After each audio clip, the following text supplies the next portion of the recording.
네, 고고등학교 학생 여러분 안녕하세요. 2학년 1반 담임입니다. 그리고 세계사를 담당하고 있는 역사 선생입니다.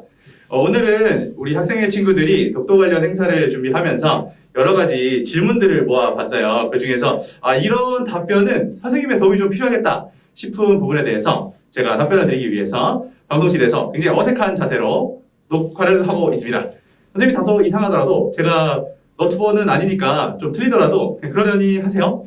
친구들이 50개 넘는 질문을 보내줬는데 그 중에서 선생님 생각에 이건 내가 답을 할 수 있겠다 싶은 것들을 좀 정리해봤습니다. 그런 질문에 대해서 여러분들에게 답변을 드리도록 하겠습니다. 지금부터 시작할게요.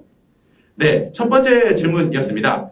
독도라는 섬의 이름의 유래는 무엇인가요? 라는 질문이 있었습니다. 선생님이 오늘 독도에 관련해서 답변을 하는 거니까 이것부터 답변을 드리는 게 좋다고 생각을 했습니다.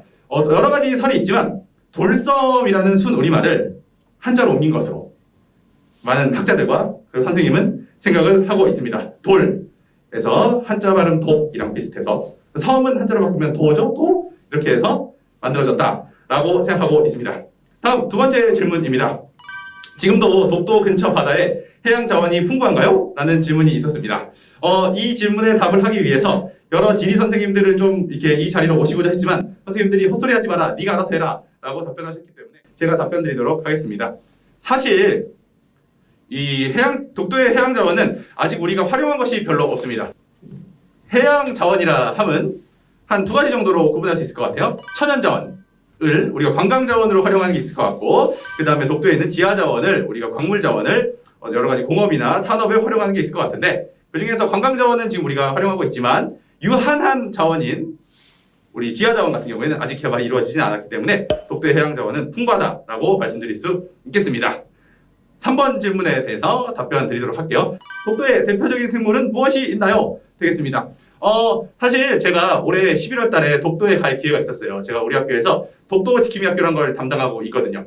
그래서 동부역사전에서 저를 독도로 보내준대요. 그래서 독도에 가면 다양한 생물들을 볼 수 있겠구나 라고 했지만 선생님이 결혼을 했어요. 그래서 저희 와이프한테 제가 독도를 가도 되냐고 물어봤거든요. 와이프가 헛소리 하지 말라 그랬어요. 선생님 못 가게 되었고, 이충은 선생님이 가시는데 가시게 되면 다양한 독도 생물들 사진을 찍어서 여러분들한테 안내할 수 있는 기회를 가질 예정입니다. 그때 좀 더 현실적으로 직접 보면서 말씀을 드릴 수 있을 것 같아요. 지금 제가 말씀드린다고 해도 말로 설명하는 것이 큰 의미는 없기 때문에 세 번째 질문에 대해서는 이렇게 답변을 드리겠습니다. 다음 이어가도록 하겠습니다. 독도 경비대는 독도에서 무엇을 하나요? 답변 드리도록 하겠습니다. 선생님 부모님께서 최근에 독도에 다녀오신 적이 있으십니다. 올해 봄에 다녀오셨는데 독도 경비대 분들과 사진을 많이 찍어서 돌아오셨더라고요. 독도 경비대 친구들이 거기서 우리 온 한국 관광객들에게 독도의 중요성도 홍보하고 그곳에서 안보나 또 군사적인 위협에 대응하는 역할을 하고 있습니다. 다음 질문 이어가도록 하겠습니다. 독도에서만 즐길 수 있는 관광 요소는 무엇이 있을까요? 답변 드리도록 하겠습니다. 독도에서 요즘 많이 사람들이 가서 흥미를 느끼는 부분 중에 하나는 독도랑 울릉도 인근에서 요즘 우리나라 해양 생태계가 많이 회복이 돼서 돌고래를 관찰하기도 하고, 또 독도 바다의 날씨가 좋을 경우에는 해가 지는 모습, 해가 뜨는 모습도 관찰할 수 있어서 사람들에게 독도에 오면은 우리 대한민국의 다른 영토에서는 느낄 수 없는 부분을 많이 느낄 수 있다라는 부분에서 매력을 느끼고 있습니다. 다음, 이 부분은 제가 역사교사로서 좀 더 전문성을 가지고 답변 드릴 수 있는 부분이라고 생각합니다. 현 독도가 세계 지도에서 어느 국적으로 표현되나요? 되겠습니다. 제가 우리 포학고 학생 여러분들 나이였을 17세에서 19세 당시에는 많은 세계 지도에서 독도가 안타깝게도 다케시마로 표현되어 있는 경우가 많았습니다.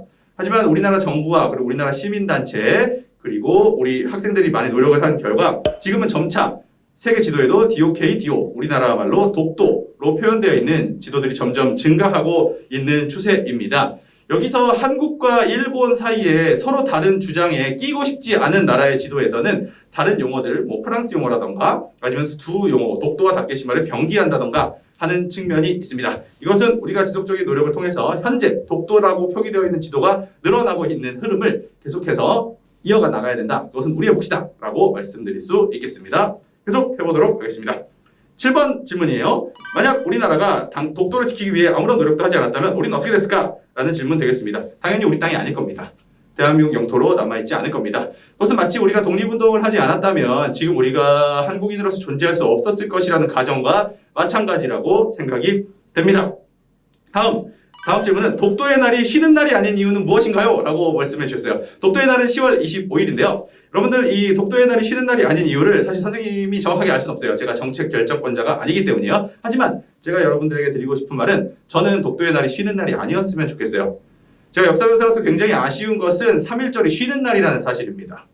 그래서 사실은 학교에서 학생들을 교육할 때 그날의 의미를 교육하는 것이 굉장히 의미가 있는데 제가 안타깝게도 역사교사로 살아오면서 3.1절에 대해서 3월 1일에 학생 여러분과 소통한 적이 별로 없어요. 그렇기 때문에 제 개인적으로는 독도를 기념하기 위해서는 오히려 독도의 날이 쉬는 날이 아니었으면 좋겠다라고 생각을 하고 있습니다. 다음 질문 2개 남았는데요. 하나하나 이어가 보도록 할게요. 독도를 지키기 위한 국가의 노력은 무엇이 있을까요? 라는 것입니다. 지금 제가 하고 있는 것도 독도를 지키기 위한 국가의 노력이라고 볼 수 있습니다. 선생님도 교육공무원 중에 한 명이고 학교에서 있는 교사인데요. 우리 학교가 지어놓은 시설에서 우리 학교 장비를 이용해서 우리 학교 학생들과 함께 독도에 대한 정보를 공유하는 자리를 만들고 있잖아요. 이렇게 국가가 거창한 정책들을 만들어 나갈 수도 있지만 자잘하게 또 우리 일상 속에서 독도와 관련된 것을 공유하고 확산시키는 노력이 중요하다고 생각합니다. 그래서 마스크 벗으면 안 돼요. 죄송해요. 마스크가 자꾸 내려가세요. 마지막 질문이요. 독도를 지키기 위해서 학생들이 할 수 있는 것은 무엇인가요? 라는 질문입니다. 이번에 방송부 학생들하고 학생들하고 저한테 이렇게 영상을 같이 좀 촬영을 했으면 좋겠다 라고 연락이 왔을 때 사실 교사로서 굉장히 감동적이었어요. 뭔가 학생들이 자기 주도적으로 독도와 관련된 홍보 영상을 찍는다고 했을 때 이건 반드시 내가 참여해서 친구들에게 도움이 되는 역할을 기여를 해야겠다 라고 생각을 했었습니다. 선생님들이 독도 수업하고 여러 가지 활동할 때 참여하시는 것도 좋겠지만 여러분들이 학생 주도적으로 행사를 만들어서 운영하는 것이 더 의미가 있다고 생각합니다. 저랑 익숙한 학생들은 저 선생님이 또 저렇게 이상하게 얘기하는구나 라고 생각하셨겠지만 처음 보시는 분들은 저 사람 이상하다 라고 느끼실 수도 있을 거예요. 앞으로 저를 아직 모르는 우리 포고등학교 학생 여러분들도 저랑 조금씩 가까워질 수 있는 시간이 있었으면 좋겠습니다. 이상 독도에 관련된 인터뷰를 마치도록 하겠습니다. 여러분 감사합니다.